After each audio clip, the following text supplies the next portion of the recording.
तो दोस्तों, आज नवंबर की 24 तारीख है और शाम का टाइम है। करीब 5 बजे हुए हैं। मुझे थोड़ा सा टाइम मिला।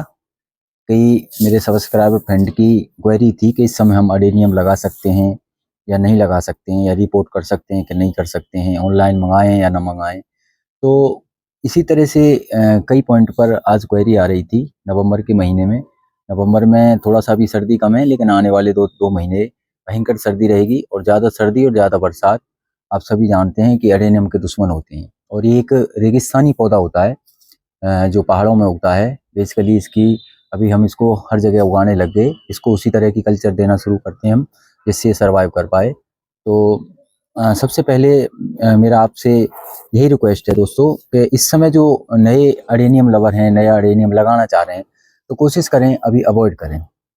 क्योंकि हर जगह की जो सेलर होते हैं, बड़ी-बड़ी नर्सरियाँ होती हैं, वो तो बारह मास पौधे लगाते हैं और पौधे सेल करते हैं, सीड उगाते हैं, ग्राफ्टिंग करते हैं।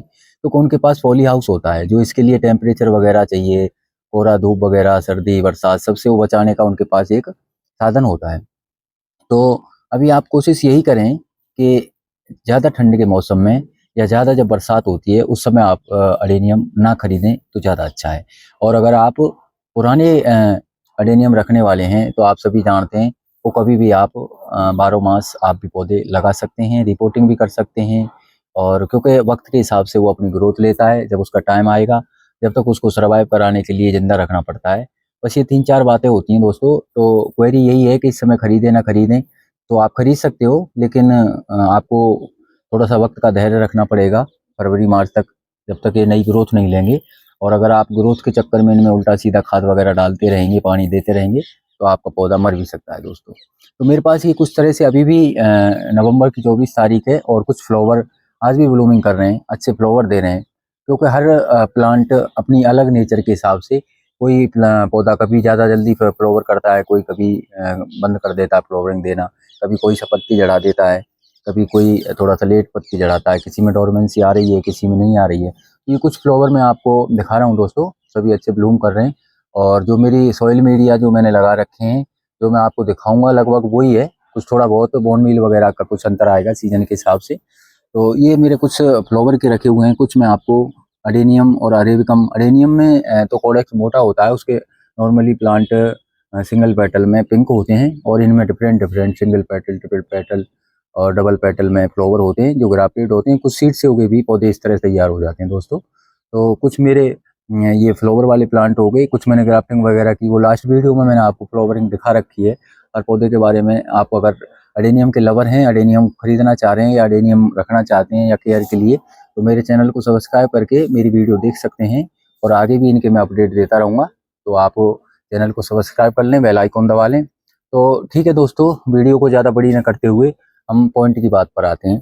तो अब दोस्तों, जैसे आपने नई कोई पौध इसकी उगा ली है, जो रिपोर्टिंग करना चाह रहे हैं, या आप ऑनलाइन मंगाना चाह रहे हैं ग्राफ्टेड प्लांट, क्योंकि 10-15 दिन कोरियर से ऑनलाइन या लोकल नर्सरी, अगर आप लोकल नर्सरी से भी ला रहे हो तो ला सकते हो, लेकिन उसको पौधे को छेड़ना नहीं है। आपके जैसे कहीं लोकल नर्सरी हैं पौधों की कई जगह, तो आप लोकल नर्सरी से पौधे ला सकते हो, और उसको कहीं ऐसी जगह पर रख दें जहाँ उसको ज़्यादा कोहरा वगैरह न मिले। और पानी उसमें देख के, जो मेरे पुरानी वीडियो में देख सकते हो कि कब पानी देना है, नहीं देना है, कैसे देना है, कैसे पहचान करनी है, ये सारी क्वेरी मेरी वीडियोज़ में पड़ी हुई हैं, आप देख सकते हो। तो आज मेरा पॉइंट है कि अगर पहले तो आप अवॉइड करें इस समय लगाने से, और फिर भी आप लेना चाह रहे हैं या खरीद लिए हैं, तो उनको हम कैसी सॉइल दें जिससे पौधा हमारा आराम से चलता रहे, सर्वाइव करे, और कुछ में गलाव की संभावना बहुत कम रहे। ऐसा नहीं है कि मैं 100% इसमें पौधा नहीं मरेगा, मैं ये गारंटी नहीं ले रहा, लेकिन संभावना बहुत कम हो जाती है। तो दोस्तों, आज मैं आपको दिखा रहा हूँ कि हमें क्या क्या चीज़ें इस समय, अगर आप पौधा मंगा लिया है और उसको लगाना चाह रहे हैं या रिपोर्ट करना चाह रहे हैं, तो कैसी-कैसी चीज़ें या क्या-क्या हमें मटेरियल चाहिएगा। मैं अमूमन आपको लगभग फ्री जैसा ही, कोई ज़्यादा कॉस्टली चीज़ नहीं दिखा रहा, नॉर्मल चीज़ें दिखाऊँगा मैं, जो जिसमें आपको लगाना है पौधा। तो आइए दोस्तों, मैंने कुछ सामान आपको एक सैंपल के तौर पे मेरे पास रख लिया है, और उसको मैं दिखाता हूँ आपको क्या-क्या चीज़ें हैं। तो सबसे पहले दोस्तों, मैं आपको बताता हूँ, आप देख रहे होंगे कि आप कहोगे कि इतना सारा सामान कहाँ से लाए? ऐसा कुछ नहीं है, ये सब चीज़ें नॉर्मल हैं। और ये इजी आराम से कहीं भी मिल सकती हैं, और इनमें 2-4 चीज़ें नहीं भी मिलेंगी तो कोई दिक्कत वाली बात नहीं। तो दोस्तों ये जो राइस हस्क चावल की छिलकी होती है, ये हरियाणा साइड में लोग हैं तो वहाँ चावल वगैरह के, ये मेरे पास कुछ पुराना मैंने रेम के लिए लाया था, ये रखा हुआ है। अगर आपके पास ये ये क्या बोलते हैं इसको, अपना राइस हस्क चावल की जो धान की भूसी है, अगर ये है तो थोड़ी सी आप ये ले सकते हैं। इससे क्या है, मिट्टी सॉफ्ट रहेगी, सैंड जिसमें हम लगाएंगे, और ये हल्का सा पानी को ऑब्जर्व करके भी रखता है, जिससे पौधे को नमी बरकरार रहेगी। तो एक चीज़ ये हो गई, अगर ये नहीं है तो कोई बात नहीं, इसको स्किप भी कर सकते हैं। अगर है इजी मिल रहा है तो ले सकते हैं। दूसरा ये तो दोस्तों आपको हर जगह कहीं भी, कहीं मकान का कंस्ट्रक्शन वगैरह का, आपके पड़ोस में मकान का काम चल रहा है तो वहाँ पे ईंटें टुकड़े झड़ जाते हैं, और नहीं तो आप कोई टुकड़ों की, उनको कोई पत्थर वगैरह से या लोहे की कील वगैरह से उनको तोड़ के इस तरह से छोटे छोटे टुकड़े, कच्ची ईंट की जो ईंट पकी भी होती है वैसे, जिससे ये पानी होल्ड करेगी, और उनमें कोई, क्योंकि इसमें ज़्यादा पानी देंगे तो ये पानी को खींच लेती है, ये अपनी तरफ खींच लेती है। पौधे में अगर ज़्यादा पानी चला जाएगा तो ये ईंट के टुकड़े अपनी तरफ पानी को खींचते हैं। एक ये चीज़ हो गई दोस्तों। ये भी नहीं है, ये आसानी से मिल जाएगी, कोई पैसे से नहीं आ रही, तो इसको भी रखें आप। दूसरा ये जो कोयले होते हैं, चारकोल जिसको बोलते हैं, ये बिल्कुल लाइट वेट है, इनमें बिल्कुल भी वजन नहीं है। ये कोयले जो गाड़ी लोहार वगैरह या कोई लोहे की दुकान होती है जहाँ पे, या भट्टी वगैरह, चाय वगैरह की हलवाई वगैरह रखते हैं, वहाँ पे जो कोयला जल जाता है और उसको वो साइड में पटक देते हैं इसका, तो ये एक नुमा राख का भी काम करेगा, जिसमें पोटास वगैरह भी, फास्फोरस सभी, और एंटी फंगल का काम करेगा। और ये भी पानी को होल्ड करता है, एक्स्ट्रा पानी को अपनी तरफ खींचता है और पौधों को जरूरत के हिसाब से देता रहता है। तो ये चीज़ आप ले सकते हो दोस्तों। अगर इस तरह जले हुए कोयले नहीं है तो आप थोड़े से फ्रेश भी ले सकते हो। ये चारकोल हो गया दोस्तों। दूसरी चीज़ अहम जो मैं बता रहा हूँ आपको, ये ज़्यादातर फ्री के बराबर ही हैं ये चीज़ें, और आराम से मिल जाएंगी। और कहीं आपको कोई दिक्कत है तो इनमें से कुछ चीज़ें आप स्किप भी कर सकते हैं। दूसरा ये, जैसे मैंने बताया कि कहीं भी ईंट वगैरह के टुकड़े जो आपको आराम से मिल जाएंगे। फिर ये इस तरह से जो बारीक रोड़ी होती हैं, जो गिट्टियाँ होती हैं, ये कुछ इस तरह से आपको कहीं भी या फिर जो बजरी वगैरह छानते हैं, जो सैंड होती है मोटी वाली, जिसको मोरम बोलते हैं, इसके छानने के ऊपर जैसे कहीं मकान में प्लास्टर वगैरह हो रहा है तो वो साइड में इस तरह से पटक देते हैं। और नहीं है तो ये जीरो रोड़ी पत्थर वाली कंकड़ वगैरह ये आप ले सकते हैं। और ये सैंड है, मोरम जिसको बोलते हैं, ये सैंड भी आप ले सकते हैं। ये सैंड लेनी है आपको। इसमें अभी सॉइल हमको, क्योंकि इस समय आप पौधे की सॉइल, ये नॉर्मल सॉइल पौधे को वृद्धि के लिए, फल वगैरह के लिए, फूल के लिए चाहिए। लेकिन इस समय मौसम ऐसा है कि इस समय आप रिपोर्ट कर रहे हो तो आप सॉइल न डालें तो ज़्यादा अच्छा है मिट्टी में। तो ये वाला हिस्सा हम लेंगे, और कितना कितना लेना है मैं वो भी बताऊंगा। तो ये सैंड हो गई।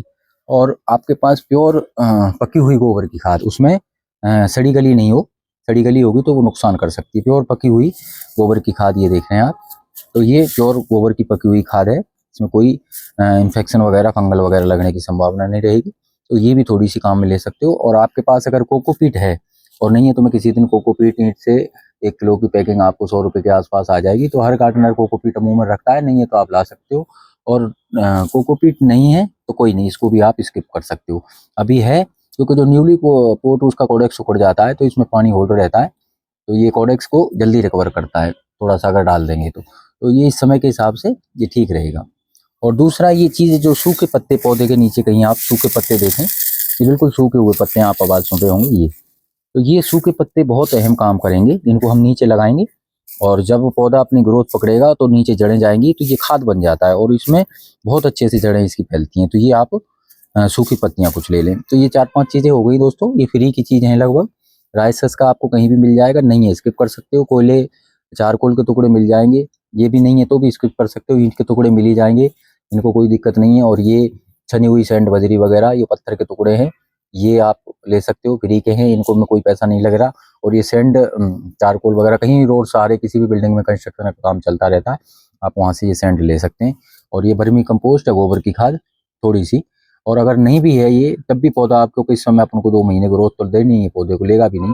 फिर आगे की वीडियो में मैं आपको इस तरह की जो नॉर्मल सैंड में, इसमें मीडिया में जो कंकड़ पत्थर बजरियों में लगेगा, इसमें फिर अपन फरवरी में ऑर्गेनिक और इनऑर्गेनिक जैसे भी खादें, वो खाद लिक्विड के रूप में दे के पौधे की ग्रोथ ले सकते हैं। और नेक्स्ट जब भी हम रिपोर्ट करेंगे तो रिपोर्ट कर सकते हैं। तो ये कुछ चीज़ें दोस्तों। अगर ये आपके पास फंगीसाइड है तो थोड़ी सी फंगीसाइड ले लें, और फंगीसाइड नहीं है तो आप घर में अमूमन हल्दी सबके रहती है तो हल्दी ले सकते हैं। और ये सीविड वगैरह होते हैं, जो सीविड के ग्रेनुअल्स हैं, ये थोड़ा सा सीविड ले सकते हो, एंजाइम ले सकते हो, और थोड़ी सी आप ये डीएपी के 10-5 दाने ले सकते हो। और ये मैग्नीशियम सल्फेट होता है जो MgSO4 अमूमन हर गार्डनर रखता है, नहीं है तो ये ऑनलाइन आप 50-60 रुपये किलो आ जाता है, या नर्सरी या कहीं भी किसी दुकान से ये ला के रख लें आप, इसका बहुत अच्छा यूज होता है। और ये सीविड लिक्विड में भी आता है और ग्रेनुअल्स में भी आता है, तो ये सीविड एंजाइम आप ये भी ले सकते हैं। और डीएपी पौधे की जड़ों में वृद्धि के ग्रोथ के लिए अच्छा काम करेगी, तो ये भी ले सकते हैं। तो ये चीज़ें 3-4 चीज़ें दोस्तों ऑर्गेनिक और नॉर्गेनिक हो गई केमिकल के तौर पे, तो ये चीज़ आप इनमें मिक्स कर सकते हो। और इनमें से कोई चीज़ नहीं भी है तो आप स्किप कर सकते हो, ज़रूरी नहीं है कि जो मैं वीडियो में दिखा रहा हूँ आपको वो सारी चीज़ें चाहिए, इनमें से जो चीज़ नहीं है उसको छोड़ सकते हो आप। और ये कोकोपीट नमी के लिए, ये भी नहीं है तो कोई दिक्कत नहीं दोस्तों। तो ये इस तरह से मैंने आपको 4-5 चीज़ें दिखाई, और इनमें अगर आप इस समय भी पौधा खरीद के लगाओगे तो अपने टाइम पे वृद्धि करेगा, लेकिन सर्वाइव करता रहेगा, ज़्यादा पानी की ज़रूरत नहीं पड़ेगी, और फरवरी में ये पौधा अपने आप वृद्धि करने लग जाएगा। तो इनको सबको दोस्तों अब बताता हूँ मैं कि इसमें लेना कितना है अपन को। तो करीब 2 मुट्ठी के आसपास अपन को, जैसे एक 4 गमले लेने हैं तो 2 मुट्ठी अपन बजरी ले लेंगे, और 1 मुट्ठी इसका ये पत्थरों का टुकड़ा ले लेंगे, और करीब 1 आधा मुट्ठी के आसपास ये ईंटों का टुकड़ा ले लेंगे, और 1 मुट्ठी अपने चारकोल ले लेंगे ये इसमें से, और 1 मुट्ठी ही ये इस तरह से ये राइस हस्क ले लेंगे। तो इनको, और दूसरा अगर कोकोपीट है तो 1 मुट्ठी 1.5 मुट्ठी ये कोकोपीट ले लेंगे, और ये 1 मुट्ठी के आसपास ये इस तरह से आप ये वर्मी कंपोस्ट या गोबर की खाद ले सकते हैं। और इसमें से 1 चुटकी भर ये अपन इसमें मैग्नीशियम सल्फेट डाल देंगे, और इतना सा करीब 5 ग्राम 10 ग्राम के आसपास ये सीविड ले लेंगे, और ये थोड़ी सी फंगीसाइड इसमें। तो अब इनको सबको अच्छे से मिक्स कर देते हैं दोस्तों। अब ये सारा मटेरियल हमने अच्छे से मिक्स कर लिया है। अभी ऐसी सॉइल मीडिया है कि इसमें बिल्कुल भी पानी नहीं रुकेगा, और पौधे के लिए अभी हमें नमी बनाए रखेगा ही, और धीरे धीरे इसका कोडेक्स इसमें से पानी ले लेगा, और फरवरी आते आते ये पौधा, जैसे ही फरवरी आएगी मौसम चेंज होगा बसंत ऋतु का, और पौधा अपनी ग्रोथ बना के इनमें जड़ें फैलाना शुरू कर देगा। तो दोस्तों रही अब इसकी गमले की बात, तो आप कोशिश करें कि इस समय मिट्टी का ही पोट लें दोस्तों। मिट्टी के पोट में क्या है, एक्स्ट्रा पानी होगा तो वो जल्दी निकल जाता है, प्लास्टिक के पोट में पानी होल्ड रहता है, तो कोशिश करें आप। और नहीं है, और ज़्यादा बड़ा गमला लें, छोटे प्लांट हैं, अब ये देख रहे हैं आप 3-4 इंच का पोट है ये, बड़ा प्लांट है जब भी आप 6 इंच 5 इंच के ज़्यादा गमला ना लें, और छोटे में तो ये 3-4 इंच के पोट ही आप लें इस तरह से, और इसमें सब में होल हों। अब इसमें नीचे जो ईंट के टुकड़े वगैरह हैं इसको इसमें नीचे ये डाल देंगे, और ये जो मैंने पत्ते आपको बताए ये लेयर दबा देंगे इनके नीचे। इसमें क्या है, बाद में जब अच्छे से खाद बन जाता है तो बहुत अच्छा काम करता है ये, और जड़ें इसके नीचे की तरफ जाएंगी फिर।